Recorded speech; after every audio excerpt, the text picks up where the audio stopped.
Assalamualaikum warahmatullahi wabarakatuh.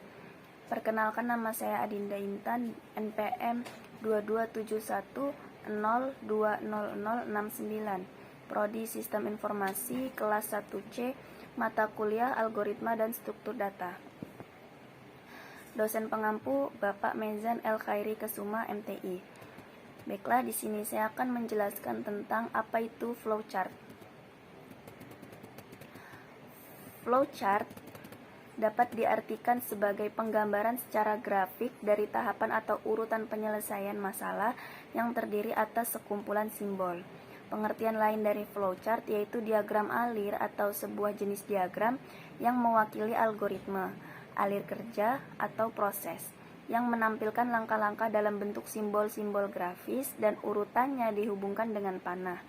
Diagram ini mewakili ilustrasi atau penggambaran penyelesaian masalah. Apa fungsi dari flowchart? Fungsi flowchart adalah untuk menganalisa, mendesain, mendokumentasikan, dan memanajemen sebuah proses atau program. Flowchart sangat membantu para programmer untuk membuat suatu program.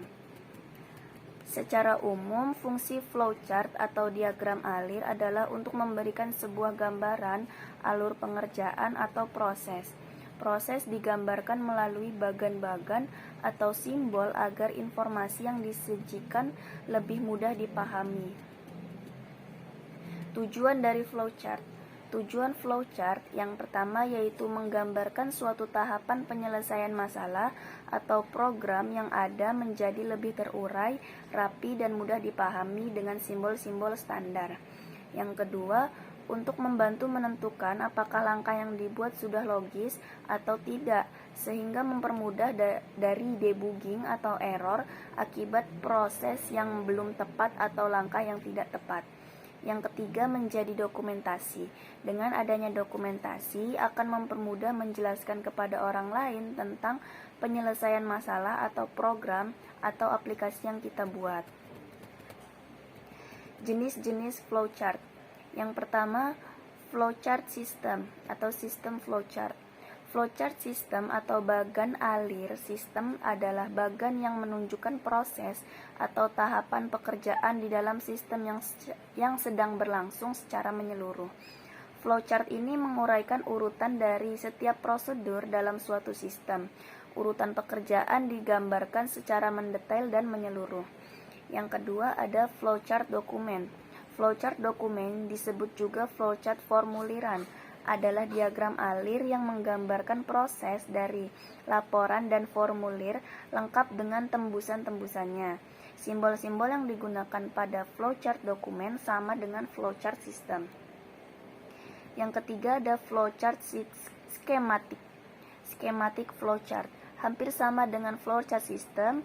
Flowchart skematis juga digunakan untuk menggambarkan tahapan atau proses dalam sistem. Namun, terdapat perbedaan dalam penggunaan simbol-simbol dalam menggambarkan alur di mading-mading flowchart.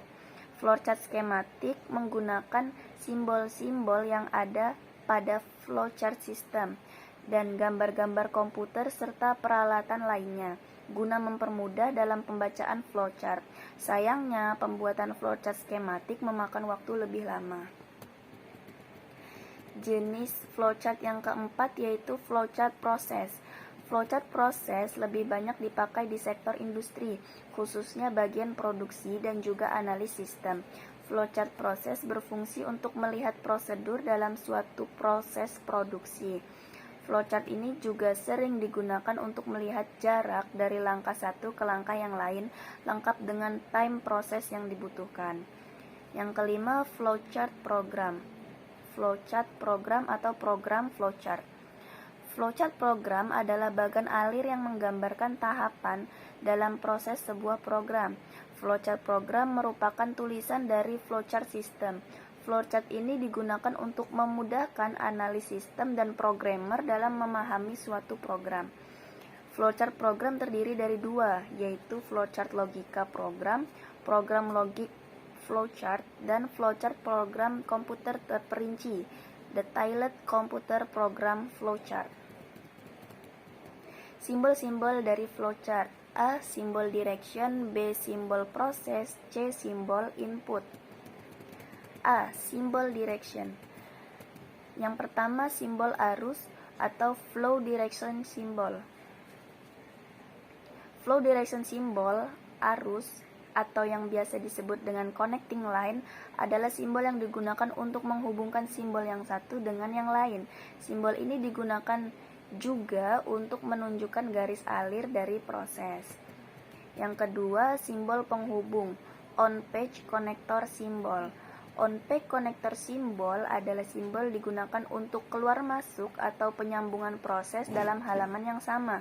Simbol ini juga dipakai menyederhanakan hubungan antara simbol yang rumit atau letaknya berjauhan bila dihubungkan dengan garis dalam satu halaman.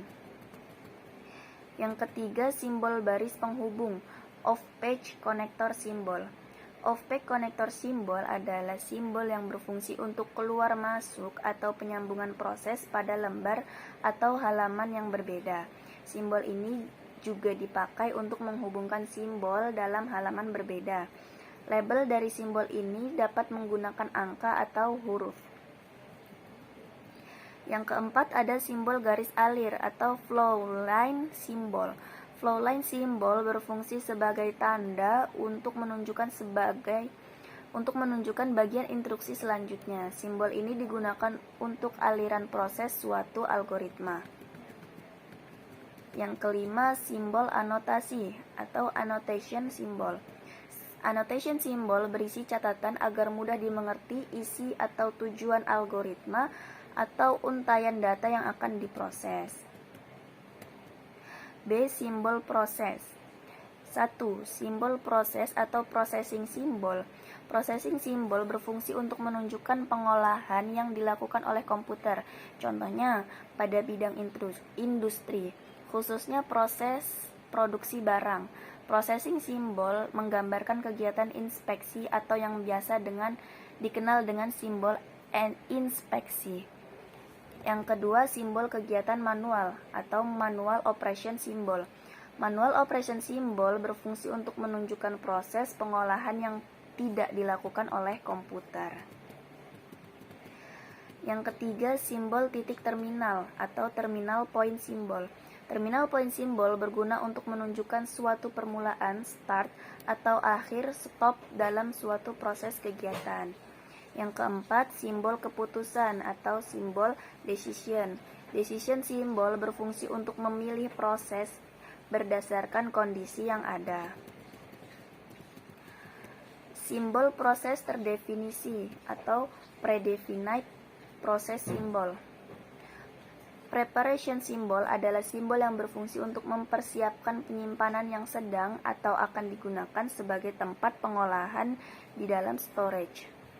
Yang keenam, simbol persiapan atau preparation symbol.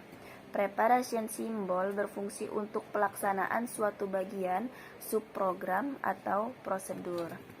Yang ketujuh, simbol pengurutan office atau sorting office symbol. Sorting office symbol berfungsi untuk menunjukkan proses pengurutan data di luar proses komputer. Yang kedelapan, simbol pemindahan atau transportation atau move symbol. Simbol transportation atau move berfungsi untuk memindahkan material, forklift, mengangkat barang dengan kren, memindahkan barang dengan tangan, dan sebagainya. Yang kesembilan, simbol menunggu atau delay symbol. Delay symbol berfungsi untuk material dalam troli menunggu dan diproses lebih lanjut. Menunggu elevator, surat-surat menunggu untuk diarsipkan, dan sebagainya. Simbol input dan output. Simbol input dan output yang pertama, simbol keluar masuk. Input-output symbol adalah berfungsi untuk menyatakan proses input dan output tanpa tergantung dengan jenis peralatannya. Yang kedua, simbol manual input atau keying operation symbol. Keying operation symbol berfungsi untuk menunjukkan input data secara manual menggunakan online keyboard. Yang ketiga, simbol tampilan atau display symbol. Display symbol berfungsi untuk menyatakan peralatan output yang digunakan, yaitu layar, plotter, printer, dan sebagainya. Yang keempat, simbol disk. dan penyimpanan online. Disk and online storage symbol. Disk and online storage symbol berfungsi untuk menyatakan input yang berasal dari disk atau disimpan ke disk. Yang kelima, simbol unit pita magnetik. Magnetic tape unit simbol berfungsi untuk menyatakan input yang berasal dari pita magnetik atau output disimpan ke pita magnetik. Yang keenam, simbol kartu plong, punch card symbol. Simbol punch card berfungsi untuk menyatakan bahwa input berasal dari kartu atau output ditulis ke kartu. Yang ketujuh, simbol dokumen atau dokumen simbol. Dokumen simbol berfungsi untuk menyatakan input yang berasal dari dokumen dalam bentuk kertas atau output dicetak ke kertas. Yang kedelapan, simbol penyimpanan offline atau offline storage symbol. Offline storage symbol berfungsi untuk menunjukkan bahwa data di dalam simbol ini akan disimpan. Yang kesembilan, simbol pasangan atau couple symbol. Couple symbol berfungsi untuk menunjukkan suatu data atau elemen yang dikirimkan dari satu modul ke modul yang lainnya. Anak panah pada lingkaran hitam menunjukkan elemen kontrol yang dikirimkan, sedangkan anak panah yang lingkarannya putih menunjukkan data yang dikirimkan. Yang ke-10, simbol magnetic disk. Magnetic disk symbol digunakan untuk input atau output yang menggunakan disk magnetik. Yang ke-11, simbol magnetic drum atau digunakan untuk input atau output yang menggunakan drum magnetik. Yang ke-12, simbol penekan pita, punch tab symbol. Punch tab symbol berfungsi untuk input atau output yang menggunakan pita kertas berlubang. Sekian presentasi dari saya. Apabila materi saya ada kekurangan kesalahan, saya mohon maaf yang sebesar-besarnya. Wassalamualaikum warahmatullahi wabarakatuh.